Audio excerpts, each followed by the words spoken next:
Here we go. Here we go. Even though it's black music, we ain't gonna play no music. We gotta go ahead. We gotta bring it home. My brother, my brother, my brother, my brother. Sag, the Sag is in the building. The Sag is in the building. Sag. Sag is in the building. Whoa. Foxx. First of all, I gotta say this, C-Mac, man. We are in such an unpredictable time, man. We were already in an unpredictable time with COVID. Before the tears could dry in our eyes over Ahmaud Arbery, as I talked to Ahmaud's father, and I have a video of that, and I posted it on YouTube. Proximity. To be able to talk to his father and hear how heartbroken he was. To hear a man from Georgia, a black man from Georgia, express in a few words of what he's done for his family to move them forward.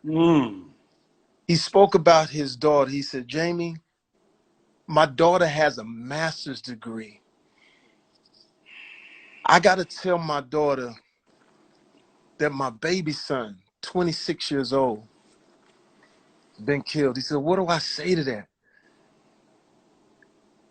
I said, speak about your son. Because what happens is when these incredibly horrible things happen to us or to him in this situation, all of a sudden, his whole life is on trial. All of these things that they try to dig up to sort of make them feel good about killing this boy. He talked about how he would give the shirt off his back to anybody. If he got his paycheck, he would give his whole paycheck away. He said, son, don't do that. You don't have to do that. But he liked me. Wow. He's like me because I give everything. He said, Jamie, I played football at the high school. He went to the same high school. We jogged. That's part of our life. See, Mac, it crushes you. We've been doing this since Rodney King. Right. Me and you are not unfamiliar to protest. Trayvon Martin. Right. And before we get to George Floyd, I just had to share this with you. This man said, he said, how come they couldn't just beat my boy up? Just beat him up. Just beat him up. He said, Jamie, because if you beat him up, then I can nurse him back. He can live. So he can live. Why you got to take my son? So we dealt with that. We are in contact with him now. Just like we've been in contact with Sabrina, Trayvon Martin's mom. We're in contact with Circle of Mothers for almost 50 to 100 mothers that you don't even know who've gone through this before, right. They didn't get the limelight because it wasn't televised. That's the other thing that's disheartening, because I want people, especially some of my non-black friends that are on the fence. Imagine if the camera wasn't on. Would they have gotten arrested? They wouldn't have got arrested. They had already made their police report. They made the police report and said, this happened, that happened, this happened. And it wasn't until, so I applaud that young lady for having the courage. Have a camera. And in a weird way, the person who filmed Aubrey's Ahmaud's situation. Think about everything that's under the rug that we hadn't got a chance to see that goes unseen. It's alarming. Just think about it. Now, to watch George Floyd, man, and I say this all the time, they don't even know who they're killing. This man had moved to Minneapolis from Houston trying to get his life back together. Built church, talking to young black men, say, hey, man, put them guns down in his own language, the way he talks. And maybe sometimes that puts people off. The fact that we speak with our slang, but he was saying, hey, man, put them guns down, y'all young generation. Speak the language of the people. You don't know who you're killing. Right. Then Stephen Jackson, my brother, called me, C-Mac, and he said something that was so personal but so alarming of what he might do. I said, Jack, we can't do that.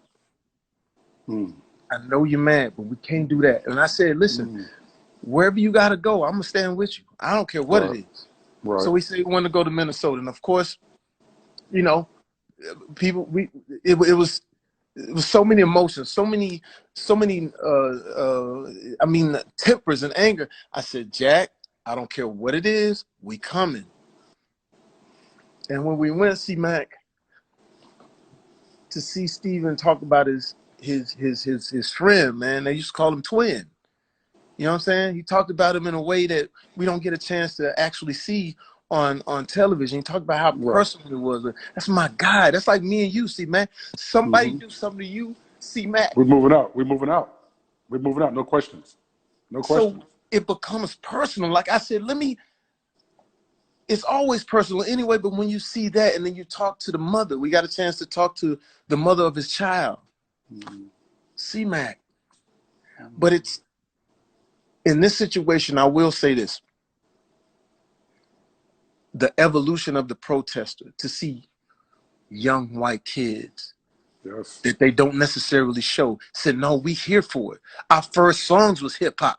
We don't even understand this part because they don't have what we have, see, man. Of course, my daughter, 26, you know, my daughter, 11, they don't know that having a black president meant everything in the world. Well, they partied together, Foxx.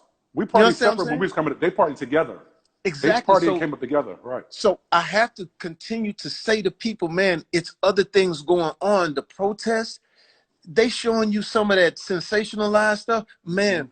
But it was peaceful in Minneapolis. They didn't show that. They didn't show that.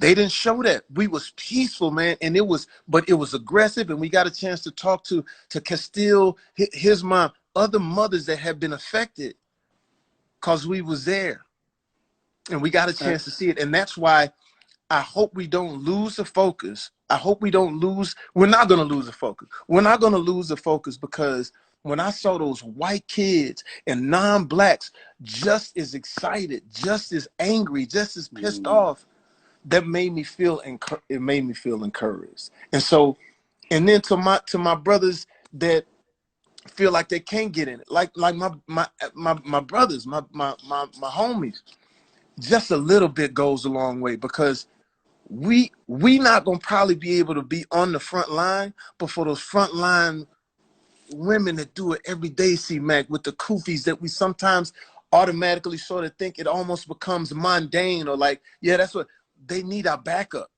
So when you go down, I'm not Hollywood. I'm from Terrell, Texas. I was about to ask you that, Foxx. How do you, sitting in the seat that you sit in, you are an accomplished talent in Hollywood, right? Yeah. It's the saying of, I don't want to mess up my political connect. You've always never cared about that.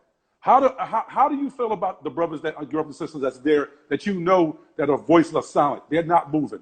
How do you feel about that? And how do you do it? Where you pull it from? Where do you pull that from? Well, first of all, to those brothers, I don't want to put too much added pressure on them too because we don't need to say no names. I'm just saying. What's your feeling about it? But listen what I'm saying. Right. Sometimes they may have finally got out from under and got to a space to where they don't want to see no more bad times. So I understand it. But for me, see, Mack, my job has been Hollywood, but me as a person has been Texas. You know me all the time. That's just my job. And I told you, and I've said this in speeches, I said, hey, man, I love the fact that we have accomplished a lot, but I always feel like if I ain't got black fans, if I don't have my black fans, then I'm really out. I remember I used to do this joke. I was doing a movie where it was I didn't have the homies with me, and I did this movie, and the white people that was doing the movie, every time I said something, they laughed. Oh, that's wow, that's funny. And I was like, oh shit, really? And I'm thinking I'm killing, but I ain't got the homies with me. Get back to the homies. The movie came out. The homies like, man, what the fuck? This whack juice. Wackity ding dong dookie. And I was like, I'm always connected to that, and I don't flinch from that. And that's why I feel like if you keep that ringing in your head. We did this thing for the American Black Film Festival, and Leonardo DiCaprio gave me he came out and presented the award. And I asked Leo, if you come to the American Black Film Festival, your big light for this small film festival and the young man that puts it together, Yes. man, it'll be Yes. everything. He said, Fox, you preaching to the choir. I got you. Are you kidding me? I mean, you know, Leo. You know, Yeah. Q-Tip is his Yeah. homie. He done called me about George Floyd already. People don't understand who and what he is. He comes out, first of all, when he walked out, them black people didn't know that was going to happen because we hit it. He walked out, they were like, Titanic, right? But in my speech, I said, hey, man, y'all gave me everything. Black folks gave me everything. Man, when I was out there trying to do stand-up, when I go to D.C. or I come to Philly, I remember coming to Philly. See, man, I used to try to kill, you know, Philly a tough crowd. I used to try to kill them. I used to make them laugh. I said, oh, yeah, what was up, brother? All the beers. I was trying to kill them. But you know what? They love me more than anything. And those are the people, man, that I got to be able, I feel like in my career, I got to be able to have them dig me and I have them with me. So when it comes to this, it's about the frontline people. It ain't about us no more. Yes. It's about that lady with the braids who is screaming to the top of her lung that there is injustice for black people. And if we ain't there to back them up, it becomes noise to people. Absolutely. But if they see me, if you see Mack, if they see us standing behind them, then they know I said, listen, I don't want to step into this and take over or make it something that I don't want it to be about me. If you need me, and I give them my number personally, me, Dave Brown, you, so these people, because here's what's going to happen, see, man. All of this is going to blow over. And when it blows over, all of the people that have been victimized, their families, they go back to square one. They've been in the limelight, and now they're in the shadows. Where's the money? I still don't have my loved one. Now, some people say, like when we were working with Sabrina Fulton, who's Trayvon's mom, oh, that ain't in no more, is what I was told. I said, yeah, but old news. Yeah, but Trayvon still ain't there. The struggle will continue. And now Sabrina, God bless her, she's running for commissioner. I want everybody who's watching, she's running for commissioner in Dade County, Miami. She's strong. She went through the brunt of everything. Now think about it. Imagine this, C-Mac, you lose your brother or your sister or whatever, but then you also lose your privacy. You lose the ability to mourn quietly because now you're the national story. So look, man. So they're not thinking about that. They're not thinking about with George Floyd's kids. He has children. They have to see this every day, all day. They don't have an opportunity to just take a beat. They just don't have that. They don't, man. And when you look at that child, man, that 6-year-old who's on the neck of Steven Jackson and says, "My daddy changed the world. My daddy changed the world. It changed the world." How and what's crazy is C-Mac, she ain't gonna never be able to see him no more. So what I tell all of my brothers, what I tell everybody, even my white friend, even my white celebrities, I say, hey man, if you feel it, please do it, because it's the least we can do. Because think about it, C-Mac, my grandmother picked cotton, right? I'm from Texas. I come from a place where racism was in your face. I come from a place where in my city, when Barack Obama became president, they didn't even put him on the front of the newspaper.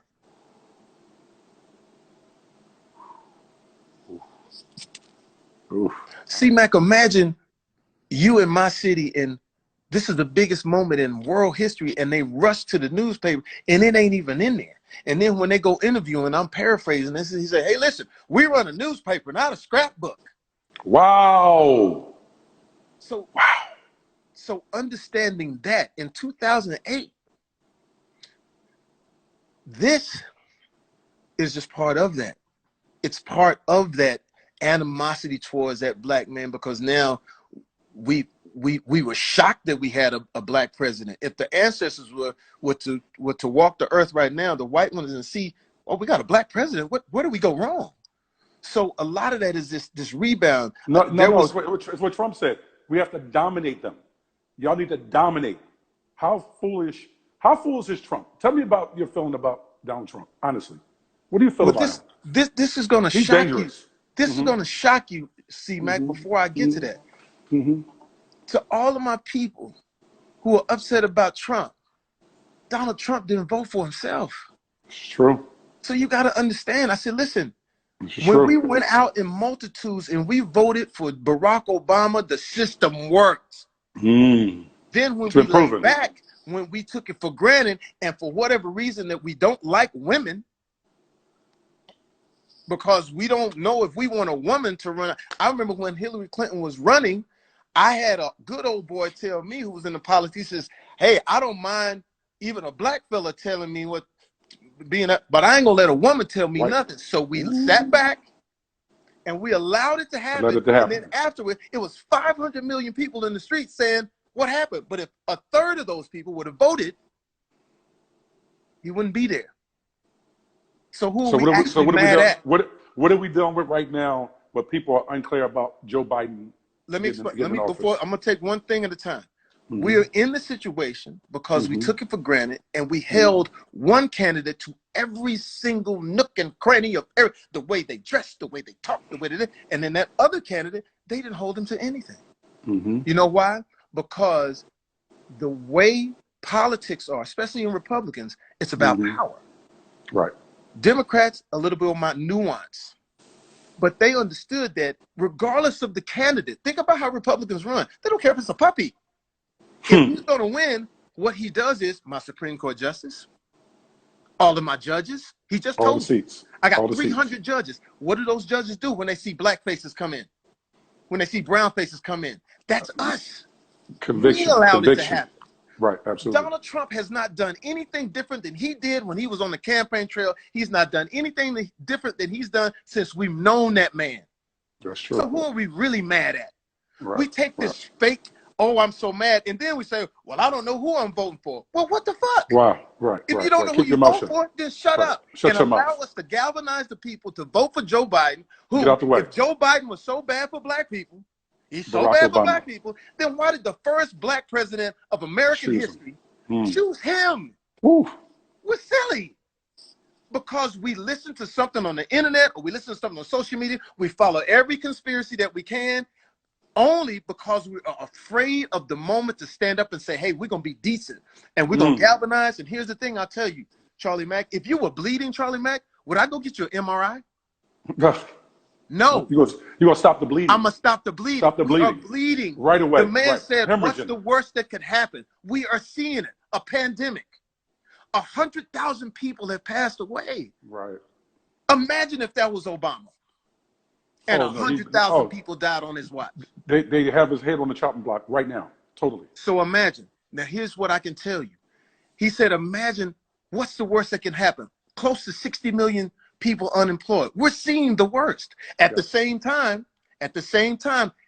it is our fault. We didn't get out and we didn't vote. Now we have an opportunity to vote. We have an opportunity to see something that what people don't even. So sometimes, Charlie Mack, I would even hear people say, well, Obama wasn't this or what. I said, do you realize, as talking to one of your Mayor Nutter, when Obama first came on, we went into I hope you don't mind me saying this, we went into a private room and he said, that man is saving the world. Because when they gave him the country, the economy was worse than they thought. This is what Nutter said.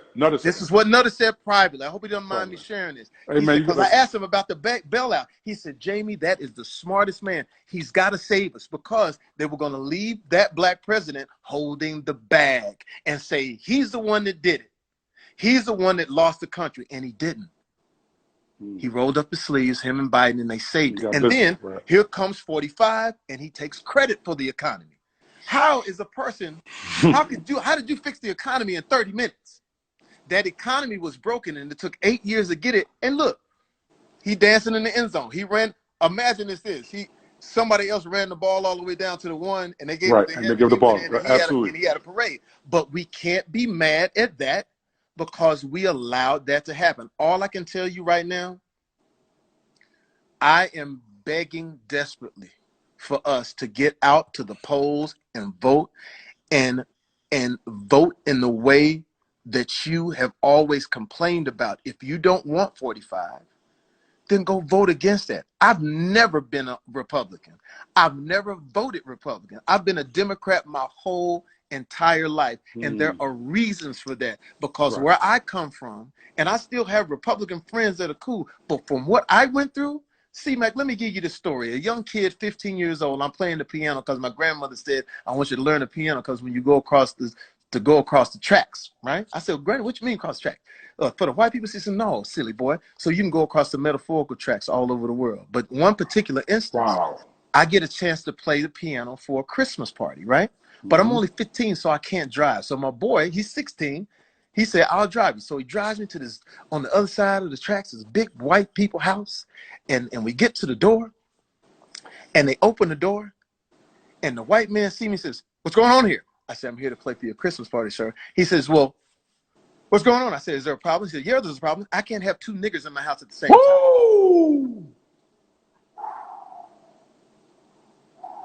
Mind you, I'm from Texas. I understand it. I've heard that before, used to it. I said, well, sir, can I at least come in, play for you? Can he wait here in the driveway? He said, he can't wait on this street. Starts at 6. Come on. So I told my boy, come back and give me an 8:15, which is late, for, 15 years old. I go in, he says, where's your tuxedo? I said, sir, they didn't say I was supposed to have one. And he took me into this room, and room had clothes in it. I was like, why this bedroom got clothes in it? It was a walk-in closet. I'm broke. I ain't never seen no.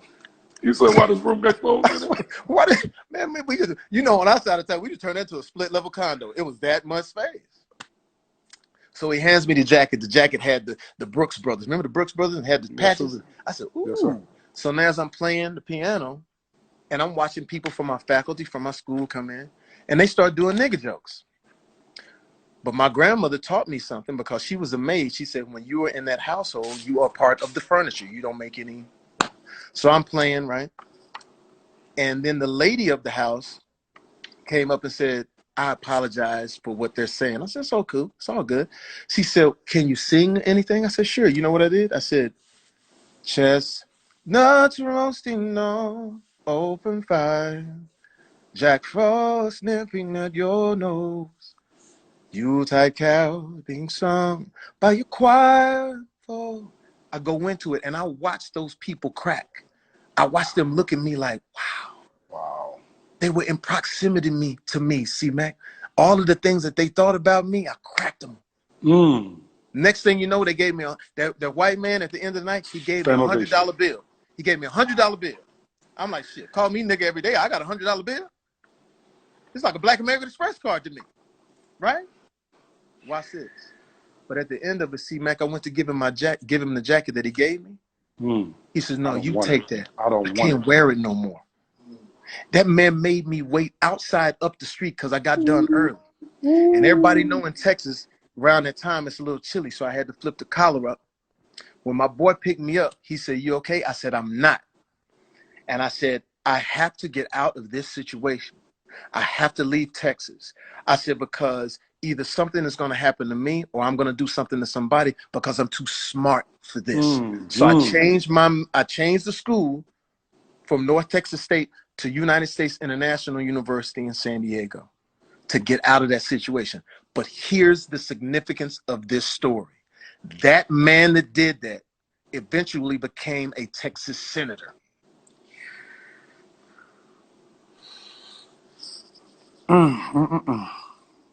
I've only talked like this to you, C-Mac, but I want people to know and understand that, listen, we gonna get there, man. Ain't nobody perfect. There's not a perfect candidate, but what I can tell you, for my values and what I believe in and what I know that we can get done, I believe Joe Biden, and I believe in having the arm of Obama at his side, and he's willing to listen. As I've talked to him personally, he wants to get things right. He wants to be able to. Hold on. Okay, go ahead, Fox. He wants that, man. If you want to put it in a young term, he wants to smoke. He wants his ability to show people who he really is. The civil rights movement that he was involved with Dave Brown's father, Amos Brown, and all those moments. He hates, like any of us now. Our lives are now snapshots. Our lives are now Insta stories. We could live a whole life, C-Mac, and you've seen this. You can live your whole life a certain way, and somebody grab a story and change it that quick. And then sometimes we don't want to hear, but I say to you this. we are in a dangerous situation to where even Republican friends are calling me and saying, Foxx, I'll help you. Wow. Because this is not the Republican Party that we know. I will help you defeat this man. Look at what just happened. The military guy that was with him just spoke and said, hey man, let's bring people together. Look at how childish it is to knock the legs out from under mayors and governors who are trying desperately to deal with everything. The world is crumbling with a pandemic, and at the same time, you just killed this black man in front of everybody. You got protests, and all you could do is knock the legs out from under people. You have to say, hey man, enough is enough. When I sat and talked with George Bush one day, I talked to George Bush. I'm doing a gig for the owners at for the NFL thing back. NFL, right? And when I got to George Bush, I said, hey, I gotta know, man, because you know we sad to see, Mack. I said, would you ever say anything bad about Barack Obama? No. And you know what he said? He said, no, I won't. Never. I said, why? The job is too tough. I said, huh? He made it that way. He made it that way. But watch this. Yeah. But watch this. He said the job is too tough, and I sat there and I was like, I was getting ready to get into it with this man, and he said, Jamie, I'll never say nothing. He's a decent man. And then you watched as we get older, we all have made these incredible mistakes in our life, but his family now fellowships with the Obamas. That's what it's about, man. I can be a Democrat, you could be a Republican, and we can still have respect for each other. We may fight tooth and nail on what we believe to be true, but we always had respect. When we had a president, we always looked to the president as the highest mark, even churches. When we didn't agree, right? We didn't agree. Because when we looked at the president, we always looked at, I may disagree with him, but it was the moral compass that was always protected. Now we have taken that, we have broken it, and you see what we have. We don't have real leadership, and these guys are sort of, we're stuck because we still want to be respectful, but at the same time, man, look at what's going on. See, Mack, it's time for us now. It's time for people like yourself to be heard, people like myself to be heard, support people that we know that's going to change and take us in a different direction. I feel if we don't change direction and change course, and we allow something like this man to be put back in office, I think we're in dire straits. So is America ready for change right now, you feel? Charlie Mack, if you don't think they're ready for change now, I don't know what could convince you. I'll explain this to you. I get calls from people from Copenhagen. I get calls from people from Australia. I get calls from people who are watching what's going on right now and just shaking their heads like, we feel for you. I get calls from people here, for people that you know, people that we know to be big time Republicans saying, hey, we need help.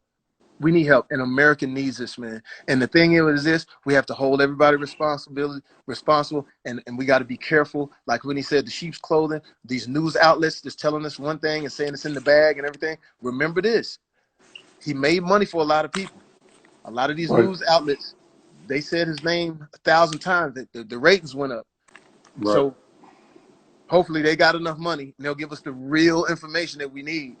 And look, all of the bickering, I'm just saying like this, all of the bickering right now, and I love all our brothers out there. I ain't gonna never say nothing better because you also have the right to have your own mind. You ain't gotta be with what I'm with. I'm telling you what I'm with. But all I can tell you is that I got a daughter. I got two daughters. You got kids. What are you telling them right now? What are you telling your daughters right now? Man, I take see, Mack, you know what we do? We take them. We take them to we take them. They went to Trayvon Martin's protest. My daughter marched in the streets when in the women's protest. I take them down there. So they actually give me ideas. They actually tell me what's going on. But what I do tell them is that we're better than this. And here's what I ask a person. When I ask a person, would you allow your kids to follow the moral compass that 45 is displaying? Is that how you want? Is that the role model you want? I understand the Bible and everything like that, but don't allow someone to hijack. Don't allow someone to use that Bible that scared me. You know what I'm saying? That scared me. And I don't know what he was trying to do with it, but it scared me because the one thing my grandmother used to tell, you know, black people, man, don't be playing with God like that, man. Don't play with God. Don't be playing Don't with. play with God. If you pull that Bible out, you better know Genesis, Exodus, Leviticus, Numbers, Deuteronomy, Joshua, Judges, Ruth, 1st, 2nd Samuel, 1st, 2nd Kings, 1st, 2nd Chronicles, Ezra, Esther, Nehemiah, Job, Psalms, Proverbs, Ecclesiastes, Lamentations, Jeremiah, Lamentations, Ezekiel, Daniel, Hosea, Joel, Amos, Obadiah, Jonah, Micah, Nahum, Zephaniah, Haggai, Malachi. You better know what that Bible say, man. You better know what that Bible say. Wow. Because for God so loved the world that he gave his only begotten son, that whosoever believes in him shall not perish but have everlasting life. Yea, though I walk through the valley of the shadow of death, I'll fear no evil, for thou art with me, thy rod, thy staff, that comforts me, that prepares to take before me in presence of my enemies, that anointest my head with oil, my cup runneth over. Surely goodness and mercy shall follow me all the days of my life, and I will dwell in the house of the Lord forever. You better know. Foxx. You better know. Foxx. You better know. And I'm gonna take this energy that I have and what we have, and we're gonna give it to George Floyd's family. We're gonna stand with all these other families. That's the first order right now, is that we want to continue to give them support, because what I fear is, Charlie Mack, once this dies down, the laws will remain the same. We have to change the law. The reason that man could have his knee on his man's neck and look you right in his face, look you in your face cold-heartedly, because he knew there's no repercussions. Right. He knows that it's not on the books. He knows that I am the judge, the jury, and the executioner when it comes to this. So we have to change the language. All of the marching. I met with Brian Stevenson and some other people. We're crafting something so that we can have that as well. And then not only that, man, if it's putting money aside for psychotherapy, because we only call police officers when it's bad things. Right. So can we put that together? Have social, ethnic education, so they'll understand the Chinese community, the whatever community is. And then the final thing is this, C-Mac, and I know you're gonna help me with this. It's called the Remember Me campaign, which I'm crafting, where we get a police officer and kids 6, 7, 8, 9 to 10-year-old black kids, and we let them have a picnic and a party with these police officers, so that kid can see that police officer in a different way, and vice versa. And then what happens, the Remember Me campaign, say Malik grows up and say there is a situation and the cops do have to attend to him. He'll say, I remember you. Right. And maybe that cop this time, as opposed to letting it escalate over a cigarette or over a $20 bill, he said, no, I remember him. I know he good. And maybe he could drive into his parents' house and say, hey, I don't want to see him again like this. Maybe we could do that. And once we start to heal that, everything else will fall in place, man. And anybody out there that want to come down and be on that front line, on Tuesday, we're going down to the memorial, not to disrupt.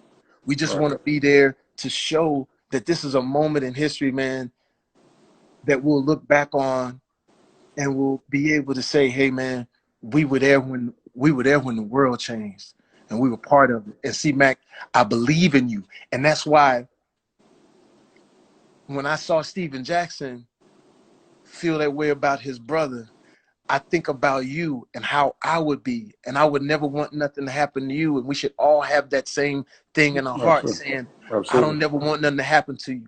And me, I feel the same way about you, brother. You know what I'm saying? For the same way, yes, sir. Absolutely. I love you, brother. Absolutely. I love you, brother. Hey, Foxx, you are, listen, a gem, brother. We need you. Man. We need you. We need you. They need us. Don't ever, absolutely. But we can't ever be quiet. We just can't. Never, man. We just can't, brother. We just can't. Right, love you, brother. Love you, brother. All right, man. Yes, sir. Be blessed. Yes.